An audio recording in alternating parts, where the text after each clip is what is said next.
we're a talent acquisition and people development company. And at our core, we believe that when people feel psychologically safe, included, and valued, they don't just survive, they thrive. Through our expert search and selection, coaching and training, we help individuals and organisations build resilience, foster connections, and thrive both personally and professionally. Thank you for joining today's session, Honest Performance Conversations, where I'm joined by the brilliant Sarah Harvey. Sarah, do you want to say a few minutes? A few words? Yeah, I'll keep it brief because you're going to hear enough from me. But yeah, for those of you that don't know me, I'm Sarah, obviously, and I work with leaders, HR, and various teams across different organisations, usually around the conversations that they're struggling with. And I just wanted to kind of start with, rather than say loads about me, to just say actually it's remarkably similar what the conversational challenges are. So the stuff around performance, feedback, trust, being able to speak up, all of these good things that I'm sure you're all grappling with and addressing those concerns. And if you've come here today looking for a script, I'm going to disappoint you, because often I'm asked for that kind of thing. Can't we have a script for these kind of honest conversations? And actually, I really don't think that is my job, but I think my job is to try and help people to understand why conversations go well, why they don't go so well, and what can we do differently. So I'm hoping that today will be a good sort of reflection space for you to think about that. Thanks, Sarah. So today's session follows our May webinar, which was the 6-month shift, hiring right and managing probation in the new unfair dismissal landscape, which was led by Richard Hiron, employment solicitor. And we explored how changes to employment rights are making the probation period more important than ever. We discussed why getting recruitment, onboarding, and early performance management right is no longer simply good practice, it's essential. If you missed that session, then and you want to catch up, then you'll be able to find the recording in our resources section of our website, and I'll put that in the chat later.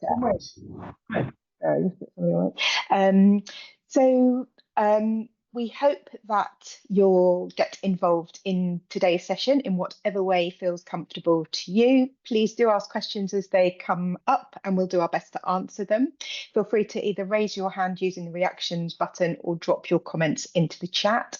This session is being recorded, so please could we ask you to remain on mute if you're not speaking, and feel free to have your camera on or off, whichever feels more comfortable. This is an interactive session and we hope you'll get involved in the conversation, and yeah, you can do that generally by the chat. And a quick reminder not to share any confidential information. So let's get started. Sarah, over to you. Thank you, Ali. Ali's going to try and keep an eye on the chat for me, but as she said, I'm more than happy to be interrupted. There's nothing more that I like best than having these conversations. So, but I will keep an eye on the time because I'll be here all day otherwise, and you won't want that. So let's cover off what I'm hoping to share with you today. So as Ali said, we're moving away from the legal framework and the processes and procedures, which are all important, but for today, focusing on how do we turn those into practical conversations. So I thought what we would do is I'll take you through, and hopefully you can reflect on and share whatever you feel happy to share in the chat as well. Please do. We can all learn from each other. So why performance conversations typically go wrong. So I'm going to start with that.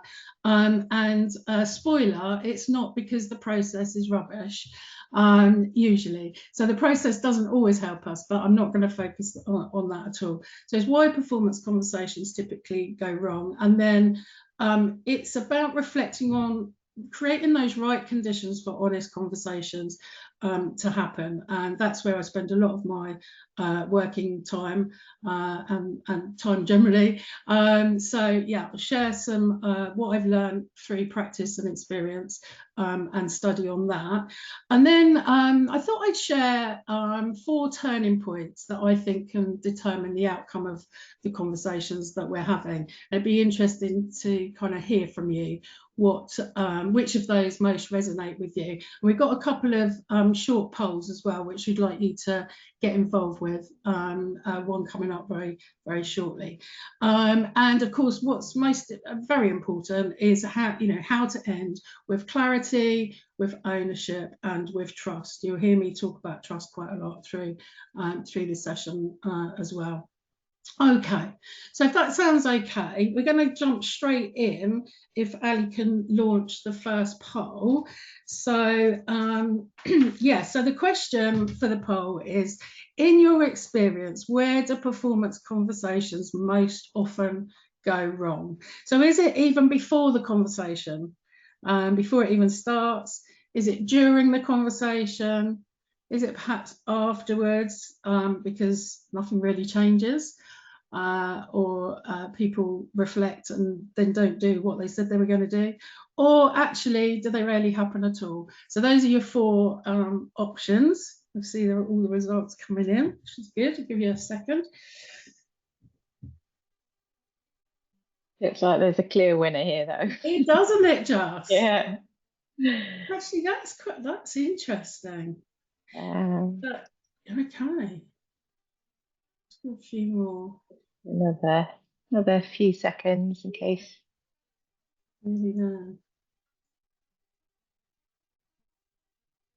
Okay, I'm gonna close the poll now and we'll share those results. So yeah, clear winner there. It was before the conversation even starts. Isn't that interesting? Yeah. Actually, that's quite a relief, because that's where a lot of what I'm going to talk about happens. But yeah, interesting. 77% of you saying it's before the conversation even starts. So there's something for us to learn from that, I think. So what's going on? What are the conditions that are either present or not present that are maybe stopping the conversation happen, or allowing them to happen in an unhelpful way?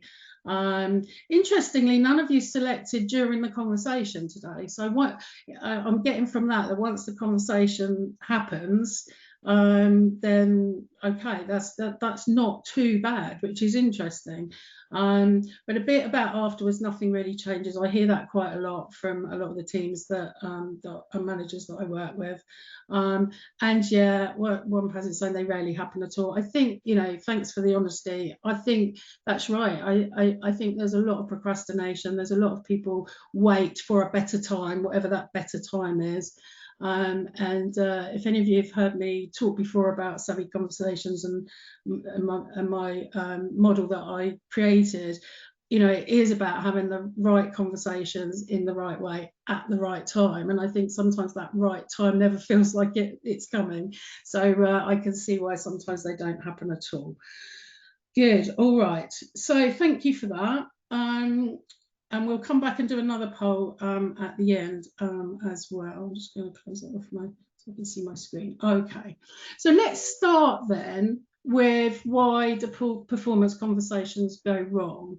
Now you'll have your own experiences of this. These are the things that I thought we would focus on today, because for me this is what comes up most often. So very much about the way that those performance conversations are delivered can absolutely provoke a defensiveness or a sense of anxiety, either in the manager delivering them or the person on the receiving end. And I think we shouldn't forget that it's not just the person on the receiving end that can feel anxious or defensive. Sometimes it can happen the other way around as well. So yeah, that fight or flight mechanism can really kind of kick in, and then of course that's where problems can really kind of continue. Conflict can happen from there, which probably most of the time can be avoided, because obviously what happens once our anxiety or our defensiveness gets triggered, then there's our threat response. We either want to close down, end the conversation as quickly as possible, just say what we need to say to get it over and done with, or we're not honest in the conversation, or we want to kind of fight back and feel as though we need to have our say. So we want to create obviously a condition where before the conversation starts, where it feels okay to kind of to do that. I think it's also worth thinking about, and those of you who are managers or those of you who are team members, it doesn't matter really where we sit on this, I think it's still relevant. Our goals can be misaligned. So often, like for instance, the manager might think, right, I've got to have this conversation, and then they might be thinking, right, I need the person to do more. They need to do more, or they need to work to a higher quality. So that's their aim. Whereas the team member might be coming into the conversation thinking, it's really not clear what's expected of me. So, you know, misalignment can really kind of get in the way of people properly listening and properly hearing what's being said and getting those messages across in the most helpful way. And I think the next thing to mention is about it feeling a bit one way. And I know I've been in performance conversations before on the receiving end, back in the day when I had an official manager rather than clients to keep happy. It can feel like it's a one. No problem. It can feel like it's a one-way situation, because solutions are often, they feel as though they're imposed. So, you know, as a manager coming to the meeting, we may have already got our idea about what the solution needs to be. And so we've come with those preformed ideas rather than coming with an open mind. So you'll hear me talk a bit more about that in a minute. So obviously what we want to try and do is create those conditions before the meeting even starts, before those discussions happen, that allow a two-way honest conversation to take place. And in my experience, we don't always spend long enough getting people engaged with why we're there, getting them on the same page, making sure that it feels safe in order to not trigger the threat response. So there's all sorts of things we can do to engage people properly with the issue before we you know, jump into solutions. And then finally, of course, poorly handled conversations and poorly received feedback, if we're overly sensitive, can of course damage trust, damage it feeling psychologically safe, and of course damage relationships. So yeah, we'll talk about that a bit more as we go through this session. Feel free to stop me at any time if you want to kick in anything from the chat, Ali. Good. Okay, for now I'll carry on. So I'm just going to share with you, these are the 6 areas that I think is really worth reflecting on in terms of getting those conditions set up in advance. So I think it was 77% of you said the problem starts before the conversations even begin. So if we were to spend some time thinking about how do we actually set the conditions up in order for good, honest performance conversations to happen, then when they actually happen, we've done most of the hard work. So I'm going to go through each of these in turn. For those of you who don't know, this is the first part of my street creds model.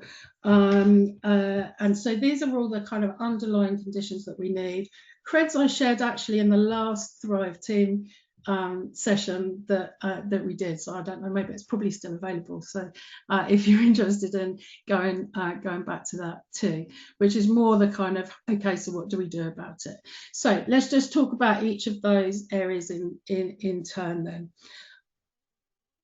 So the first condition is around psychological safety. We talk a lot about psychological safety these days in the workplace. Some people love talking about it. Some people really don't like the phrase. That's okay. But really what we're talking about is creating that condition, the environment that enables everyone, no matter what role they've got, to talk to each other about anything that needs to be talked about.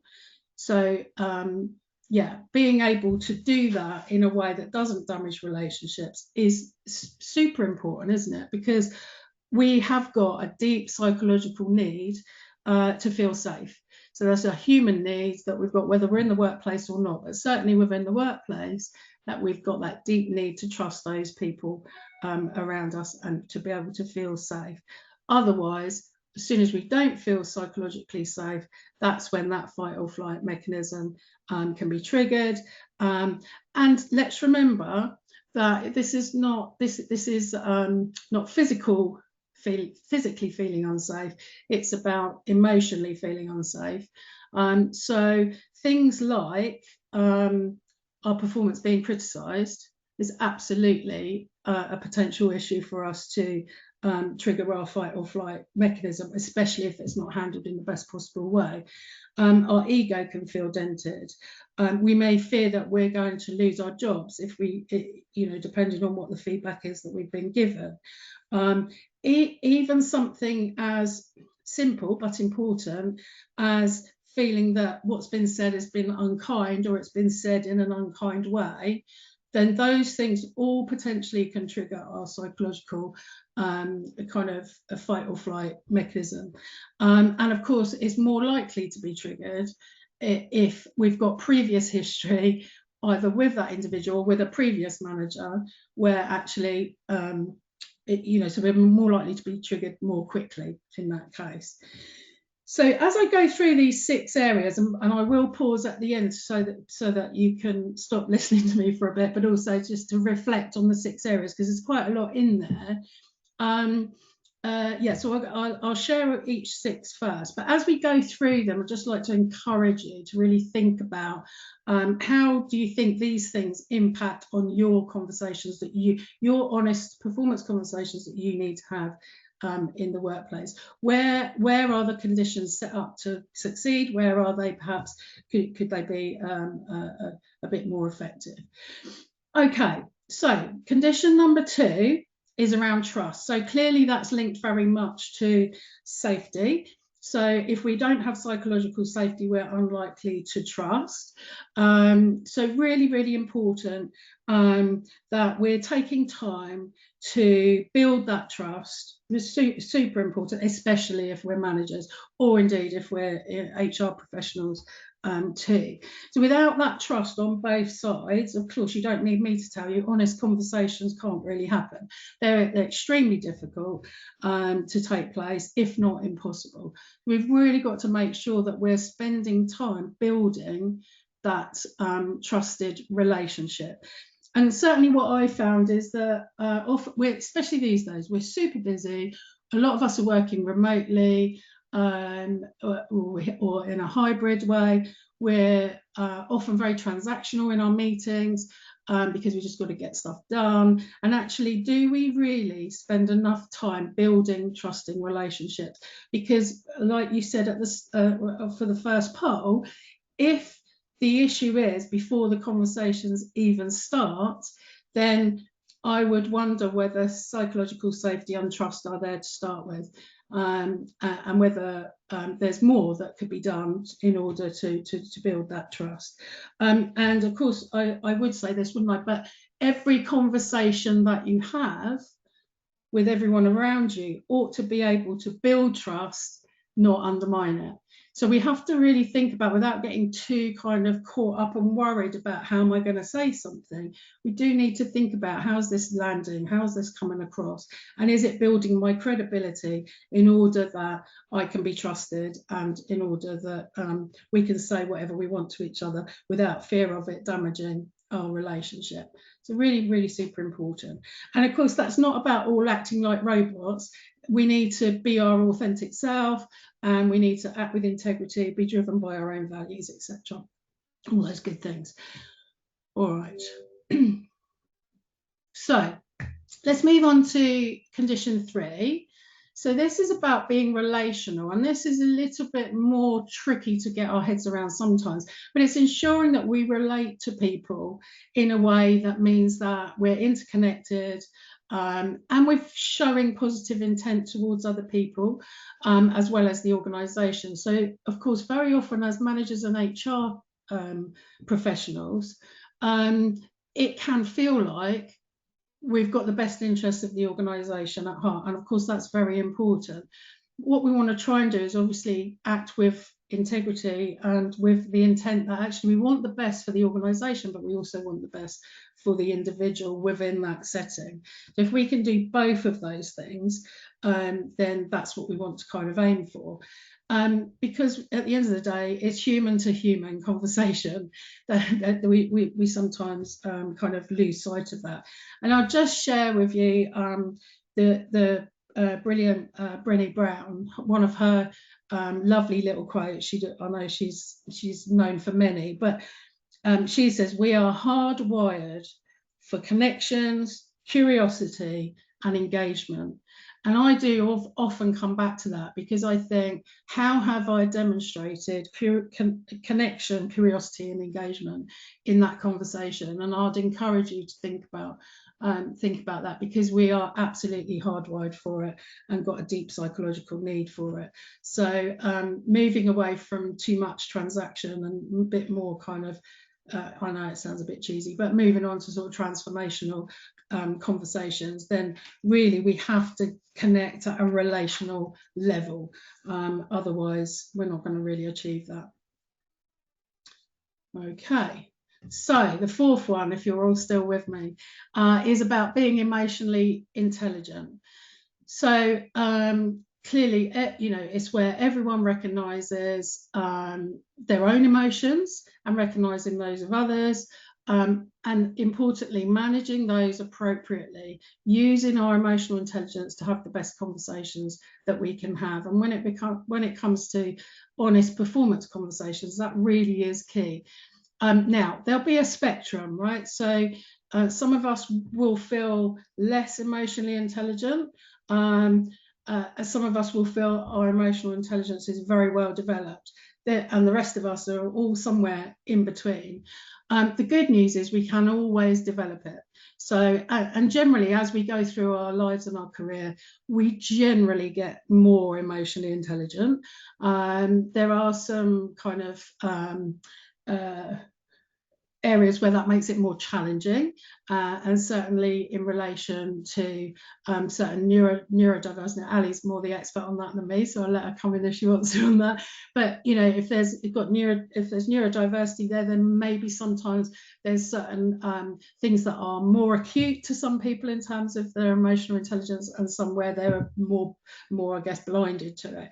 However, that said, we can all improve our emotional intelligence and just consciously become a bit more aware of what's going on and what's emotionally happening for us and for other people during those conversations that we're having.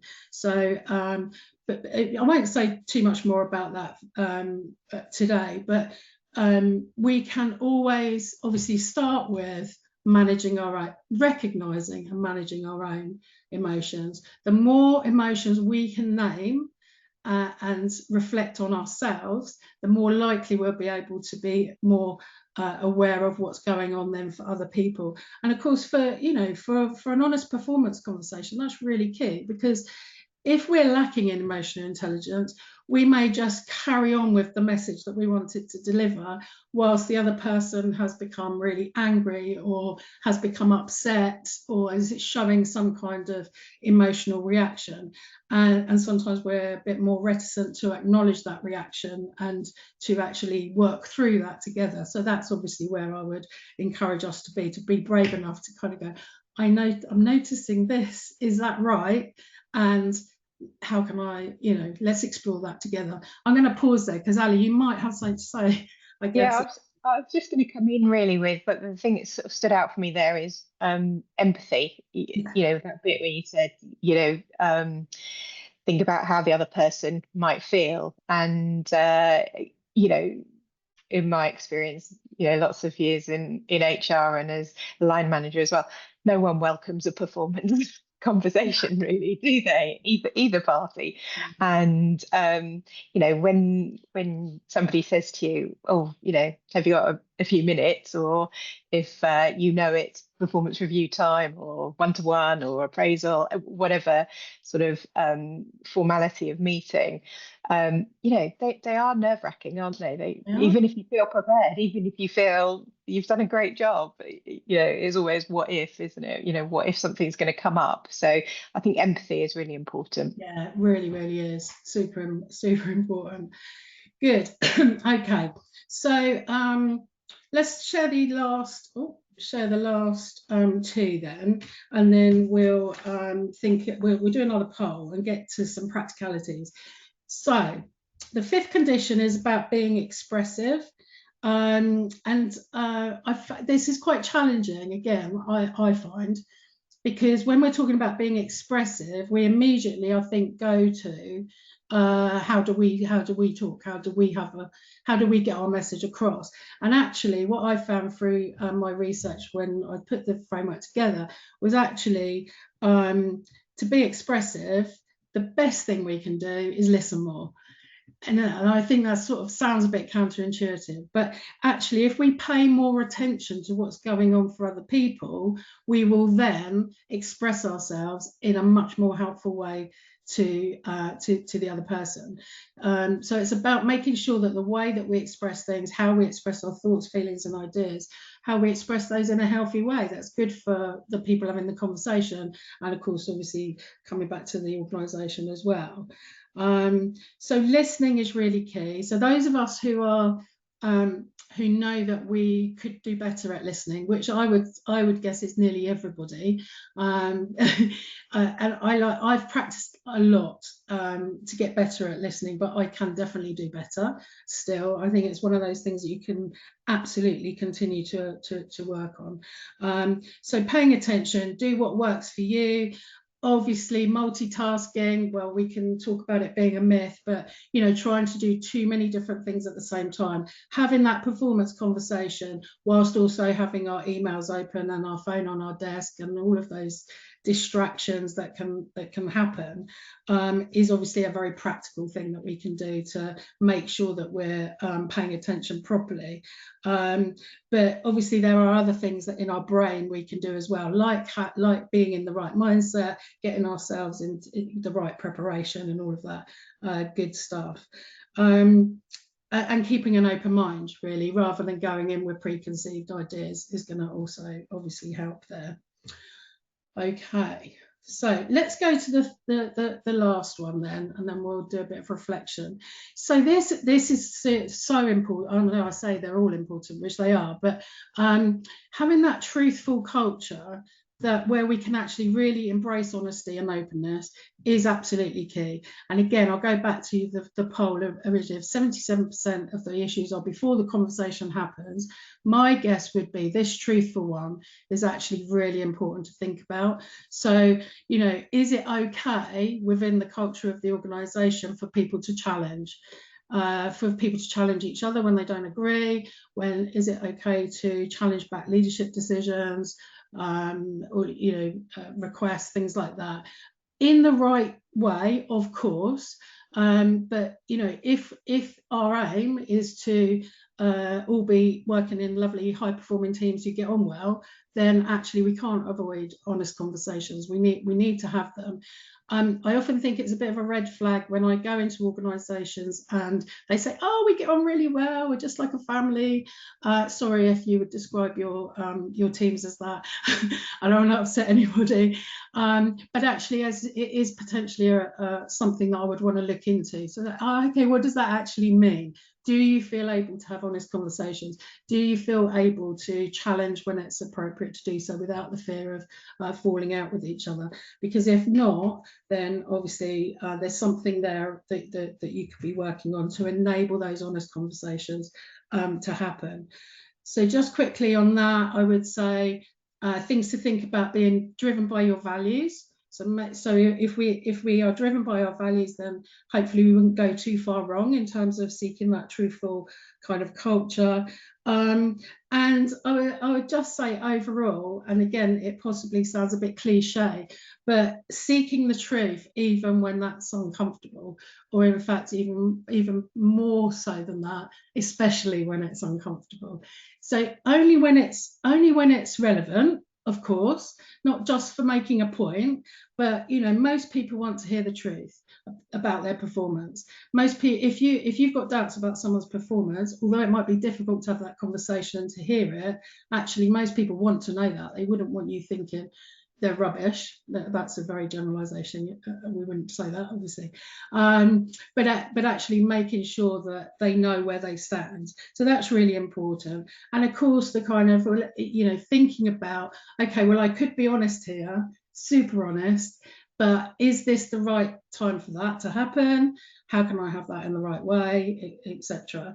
But for me, I think also a little gauge is about, is this feedback crucial? Is this honesty really crucial to moving forward?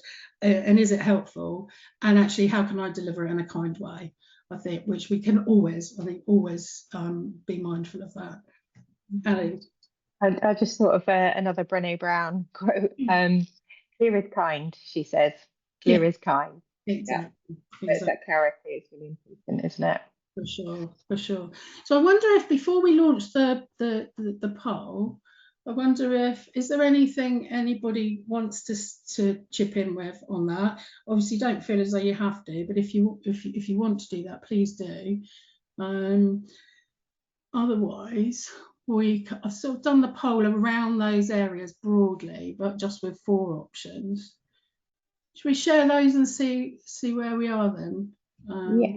Let me get back to the poll. Think about. Apologies. I thought I'd set the recording to start at the beginning, and I didn't. Thinking, why is there no red button in my corner? So the question is, what's your biggest performance conversation challenge right now? So I've obviously framed it broadly in those areas. So I wonder if, just thinking about those 6 conditions, is it that people don't trust each other? Is it that people are too defensive? Is it that emotional reactions get in the way? Or is it that people lack the skills or the awareness to be able to have those honest conversations? So I thought, yeah, we'd ask for a little bit different way of looking at the problem. That's interesting. Mm-hmm. Give you a few moments on that. Hold on.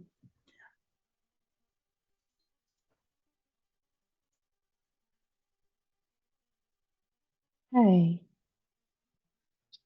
And I'll end the poll now. I think probably everyone's polled that is going to, and share the results. Yeah, so the winner is people lack the skills and awareness for those honest conversations. I've got a book I could recommend to you about that. And maybe I could help you with those things. But no, in all seriousness, that is interesting, that what's holding people back is something that they can change, actually. So actually, I find that more reassuring than if the trust is not there, or if emotional reactions are getting in the way, because they're kind of things that are quite heightened, aren't they? Well, the first 3 very much are. But if it's more about the lack of skills or self-awareness, then obviously that's something that people can work on and develop. So in a way, that's quite helpful, I think, to know. Did anyone want to share anything around what in particular those people's their skills or the awareness might be? So is it confidence? Is it I don't know, not knowing how to start the conversation? What is it that people seem to be lacking?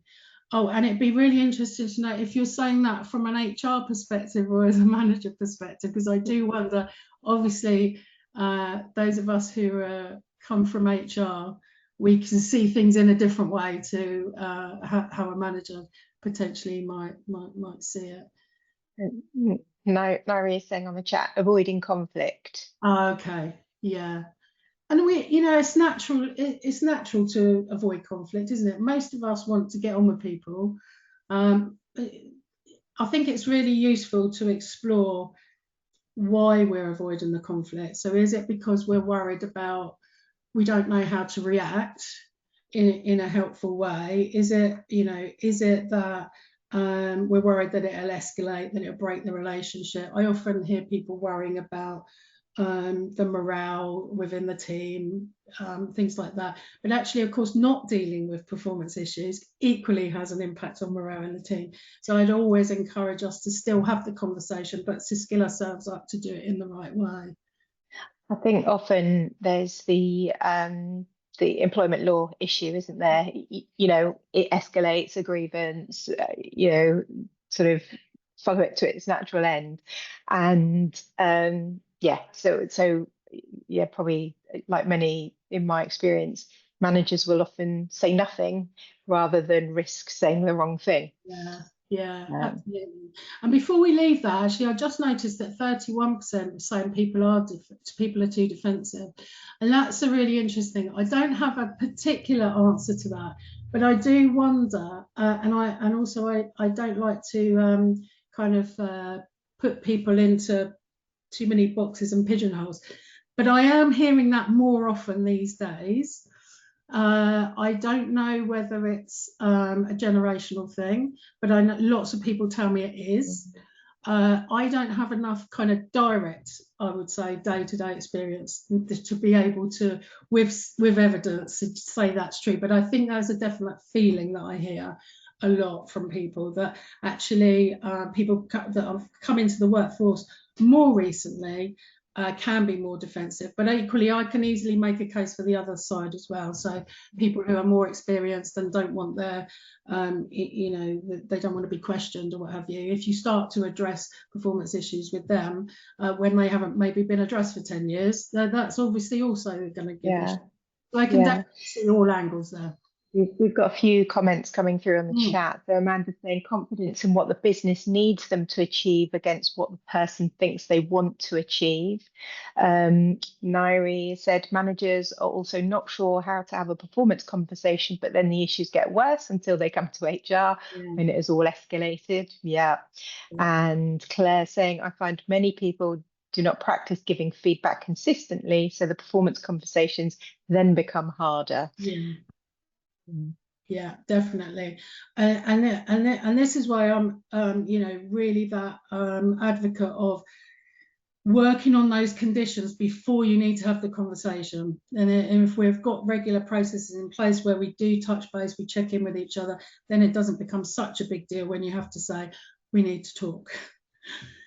And actually on that, I'll move us on because sorry, go on. Sarah, I'm just linking back to the neurodiversity with more and more people being you know, diagnosed as being neurodivergent or believing that they are. There's something called RSD, rejection sensitivity dysphoria. So any feedback that could be construed as negative will have a massive impact on people that are neurodivergent. So, and I think with more and more people being diagnosed, and as you said about perhaps people that are entering or have entered the workforce more recently, then that could well be an impact there as well. For sure, for sure. Good. All right. So let's come to then what I've called 4 turning points that you might want to think about. So where we can kind of have a really good impact or where things can go wrong. So the first one is before the conversation. So of course the reason a lot of the time is because we arrive to the conversation with loads of assumptions that we've already made about what's going to be said, what the person believes, what they think about the performance issue itself. So lots of assumptions, maybe some frustrations. Again, on both sides, managers could be frustrated that the performance isn't what they want. People in the team could be frustrated that they haven't been given the guidance or the skills or the training or whatever it is. There could be lots of frustrations there.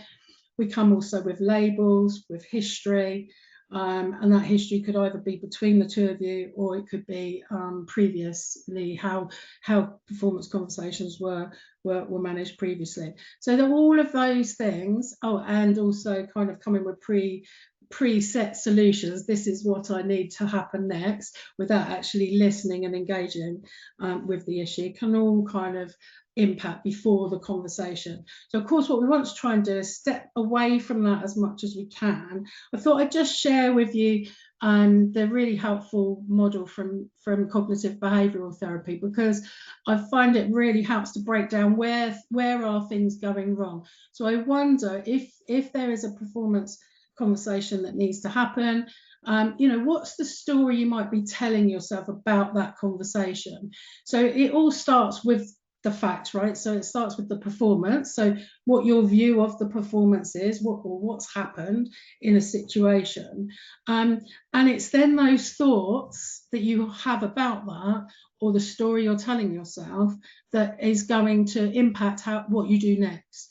So for instance, if you're thinking they don't care that they're not performing, they don't want to do a good job, then that's going to lead to you dealing with something in a different way to actually nobody's really shown them what to do. They're only new, and nobody's actually kind of perhaps they don't know what's expected of them. So it's going to kind of impact what happens next. So I wonder what story you might be telling yourself, and whether that serves the situation well, because it's those thoughts that create the feelings that you have. So those feelings could be frustration, anger, sympathy, of course, you know, anything that you can think of. But usually when I talk to teams or managers about this, it's usually anger and frustration seem to be the uppermost that gets suggested. So of course, you know, that's going to impact your emotions. You need to insert your emotional intelligence to make sure that then the behaviour, how you have the conversation, isn't adversely impacted by the feelings that you're feeling, because obviously changing how you think about that person's performance is going to change how you feel about it. It's going to change how you then have that conversation with them. So I'm not suggesting that you're not yourself, and that you don't absolutely validate those feelings of anger or frustration if they're there, but to actually be consciously aware of it, and then use your emotional intelligence to kind of think, okay, so if that's how I feel, either I've got a choice. I can share that with the individual. I can say, actually, it makes me really frustrated that you're not doing X, Y, and Z. Let's talk about it, for instance. Or it could be you just keep that to yourself and try to understand with curiosity where those frustrations are coming from, and whether you've got it, actually whether you've assessed the conversation accurately or not. But of course, just the main thing to think about is those thoughts and feelings happen very quickly, usually unconsciously, and they will inadvertently impact how you have the conversation in terms of what you say and how you say it. So if you can consciously reflect on that before you have the conversation, then that would be helpful, I would suggest. Okay, so I'm just conscious to make sure I get through all 4 points. So the next one is around making a start. So often people don't make the start, they procrastinate, or they just don't find the right time or place to have the conversation. And of course, as I mentioned before around psychological safety, we decide really quickly, often in split seconds, if it feels safe to have an honest conversation. So if we start with things like, we have a problem, Houston, we have a problem, or I need to talk about your performance, or I have some feedback for you, they may say, obviously it depends on tone of voice, and how you the context that you put it within, but potentially they can really trigger those responses, and it won't necessarily feel super safe to have an honest conversation. So I thought, just for fun, and I'm not suggesting that these are the perfect kind of different rephrases, but I thought I'd try and do it. So maybe to start thinking about, instead of we have a problem, it's a bit more long-winded, I know, there's something I've observed and I'd like to explore it with you. So you're not, what I would say, sugarcoating it. You're being really clear, and you're being when you go on to look at what you've observed, you're being, more specific about the issue, but also you're signalling it's something you want to explore. It's something that you want to engage with them about, not we have a problem and you need to sort it. And I think it's a very different tone, isn't it? Likewise, I need to talk about your performance. It's okay to say that, of course, but maybe it sounds less threatening. Let's talk about how things are going. Now, that's not, again, to water it down. That's to get people engaged with the conversation, to go, okay, yeah, I'll talk about how things are going. Actually, they're not going too well from my point of view either, but at least it gives people an opportunity to have a two-way conversation. That's what we want to do. Not, I give you this feedback, you go away and deal with it, but to actually make sure that the person is engaged with what you're saying. It will land better with them, almost certainly, and certainly they're more likely to take ownership of it if you talk it through. Take the time to do that. Last one, I've some feedback for you. Maybe instead, I'd like to share something I've noticed and hear your perspective. So you get the idea. Obviously, you use your own words. That's just me suggesting them for today. But the idea being, the more you can engage up front as a two-way partnership, the easier that making a start will be, and the less likely you are to provoke that defensive reaction that you some of you noticed. Okay, so how we set things up for success then. So three areas to really think about, and hopefully this is a useful thing for you to take away. So I wonder when you're having those conversations, to think, can you spend some time to think about in advance, what's the purpose? Why are we having this conversation? And then obviously to ask yourself during the conversation, have I made it clear why we're having this conversation? Yeah. So that sounds maybe obvious, but actually there's a lot of misunderstandings that can happen by not being really clear what the purpose of the conversation actually is. And then it's about creating a partnership. So to make sure that the person understands that this is something you want to explore together, get that engagement early on. It's not you just giving a bit of performance critique and then expecting them to go away and handle it by themselves. And I know this is where we can feel uncomfortable, but the more comfortable we can get with creating that two-way conversation, the better. So purpose, partnership, and the last P is around demonstrating your positive intent.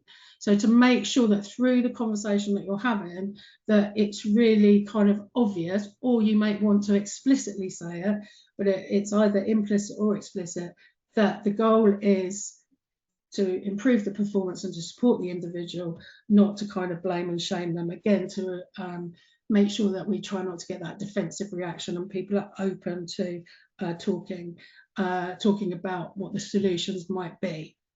So I hope that's a useful thing to just sort of think about: purpose, partnership, positive intent. I know if I was going to have a performance conversation now, I would want to be using that to kind of guide me. Okay, the third one is avoiding jumping to solutions too early. We're all busy, we've all got our preconceived ideas about what needs to happen, but this again is another danger area and something that often goes wrong. So simply I'm going to just suggest to you that you try to consciously stay curious for a bit longer rather than offering solutions or jumping to solution mode. So, the usual 70-30 rule. If you spend 70% of the conversation exploring what the issue is, engaging with the person around it, talking through, understanding it from both sides, and then only then, once that's that understanding is there, the last 30% on solving, agreeing, actions, or any changes that need to happen. Of course, that's also important, and we want to take action as a result of the conversation. Otherwise, there's no point in having the conversation in the first place. So try to stay curious for a bit longer. So of course, coaching questions are going to help more than directive questions. So I've just put a few examples here that you might like to think about trying, or putting them in your own words. So questions like, so what do you think is happening here? What obstacles are you facing in getting to the performance, that whatever the specific is? What am I missing? So particularly if you're the manager or the HR person in this dynamic, you know, what am I missing? What haven't I understood yet? What can you tell me about what's going on for you? And of course, what support would help you, so that the person doesn't feel as though they're completely alone with they've been dumped a load of critique, and then it's up to them to deal with it. Again, probably all stuff that you're already doing, to a greater or lesser extent. I think we just want to do more of this and less of the kind of telling off parental language. Good. Okay, so let's end with clarity, and then I've got some final thoughts to share with you. So, of course, we want to make sure that we end with clarity. So, making sure that by the end of that honest performance conversation, not only have you had a nice, engaging conversation, that everyone understands what's happened and what you've talked about, but you know that actually that results in some change of behaviour. So again, it sounds obvious when we see it on the screen, but actually in practice, I know that it doesn't always happen because we don't allow enough time for it, or we don't feel skilled enough to stay with the conversation. We want to get it over and done with as quickly as possible. So what will happen next? So, you know, really exploring that, again, not as a directive, but as an agreement. So what will happen? Obviously, who will do it, and when will we review it? I'm super kind of aware that that sounds so easy, but in practice, it's just not as simple as it sounds. But if we stick to those three things, that will give us that clarity. Those of us who need an action plan, Steph, I'm looking at you. Action plans, what will happen, who will do it, when will we review it? It keeps people feeling safe, actually, because they kind of know where they are. There's clarity. It's not like, oh, we've had this conversation, you've had a moan to me, and actually now what happens next? So I would suggest to you that it's keeping it simple. It's also actually really powerful in its simplicity, and it is keeping things honest as well. Sarah, just to add there as well, the conversation will undoubtedly have been a verbal conversation, but often good to follow up in writing with an email as well. And again, I'm particularly thinking for people that might be neurodivergent, or, you know, when you have a conversation, sometimes you can forget, you know, you've just forgotten, you know, the conversation maybe felt a bit overwhelming at times. You go and you leave, and you know, in the moment it feels clear, but actually you get back to your desk or the next day and you think, oh, I can't quite remember. So I think sometimes just a brief follow-up in writing can be really helpful as well. Yeah, really can. And also once people have had time to reflect. So if those of us that are more reflectors, we might have some different things to feed in. So if you've got, without opening up the conversation unnecessarily, but I think, yeah, making sure that agreement, there's some kind of trail to it, and it is actually really really useful for so many in so many ways. Okay, so yeah, I think in terms of those four things, I'll just remind myself what they are, because I didn't put a slide for all of them. So the first one was around before the conversation, wasn't it? So before the conversation, then making a start on the conversation, what to think about there, then avoiding jumping to solutions too early, and then finally ending with clarity. Now, you know, they may not sound revolutionary, but I would promise you that actually, if you consistently deliver that, they actually are, and they will also go to build trust and safety, because people know where they are with that kind of framework. And it equally, I talk a lot about credibility as well. I think it keeps your credibility, keeps you being authentic. So I guess at this point, I'm going to leave you with a question for you to think about and reflect on, but also if you are willing and you want to share with the group, either in the chat or come off mute, I'm more than happy just in the final few minutes. Yeah, a little savvy conversation health check for you. After each performance conversation, I suggest you ask yourself, does the person understand the issue? Did they engage with you on the issue and with you? Are they clear on what happens next? And does the relationship still feel intact? for me, what goes wrong is sometimes they understand the issue, but the relationship is not intact, and it's all about getting that balance. So if you can tick all 4 of those things, do they understand the issue? Did they engage? Are they clear on what happens next? And is the relationship intact? Then you probably have had a good, honest performance conversation. So that's about replicating that next time, isn't it? As well. So here's your closing reflection then. So I'd encourage you to think about your next performance conversation, or if you're HR, maybe it's a conversation you're supporting somebody else to have. What's one thing that you'll do differently, either before, during, or after that conversation? So it's just for your own reflection, really, but lovely to hear from some of you if we can in the last couple of minutes. You don't feel brave enough to speak, maybe drop your thoughts into the chat if that feels more comfortable. I noticed Jackie's come onto camera, so I'm wondering if that means she say something. Hi, Jackie. Hello. Thank you. Yeah, I'll put something. I've got a situation where the person's really defensive when I enter into a difficult conversation with them. And it is about their leadership. And I think the one thing I'm going to be taking away is, what questions can I pose to them to get them to reflect about where they're going? And in order to get them to answer those 4 questions you've just put up, because it's really difficult. It's like every time I try and enter those conversations, there's a deflection. There's a deflection to go somewhere else. It's always somebody else's problem, or there's always an excuse, or there's always, and I need to be, I think, much more on the ball about getting them to reflect in order to get them to answer those questions with me at the end. Thank you. That's great reflection. And I think, that being able to sort of making sure that people understand and engage with the issue is what's going to get the results you want. And on the other hand, you need to be able to then continue to work with them in a positive way. So it's like, you get them to reflect on the relationship as well is fab. Thank you for sharing. Anything else from the chat, Ali? Yes, Stephanie has said one thing she'll do differently is be more patient, 70-30 before she tries to solve any issues. So yeah, I think as managers, HR, whatever your role is, often we go straight into that fixing, don't we? That's often what we're paid to do.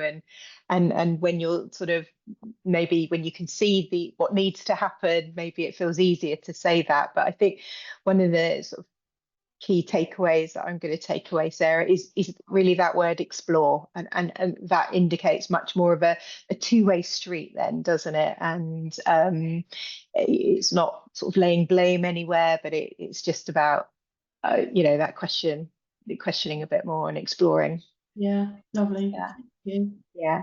Nairi's taking away the 70-30 as well. That's what she's going to take away. Okay. Thank you all very much. I hope it was a useful time to just reflect on some of these things. Often we're doing much of it, but we're not doing it all, and we're not doing it as consistently as we could. So it's worth taking the time out to reflect on that, I think. Thank you. Thanks, Jackie. Always nice. Oh, thanks, everyone.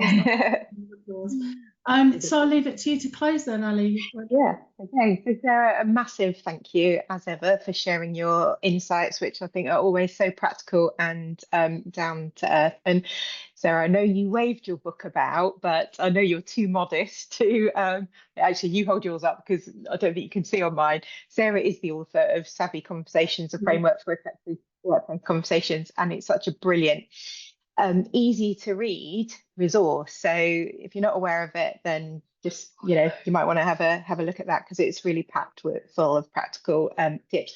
And if you're a music fan as well, there's always a lot of nods to music along the way.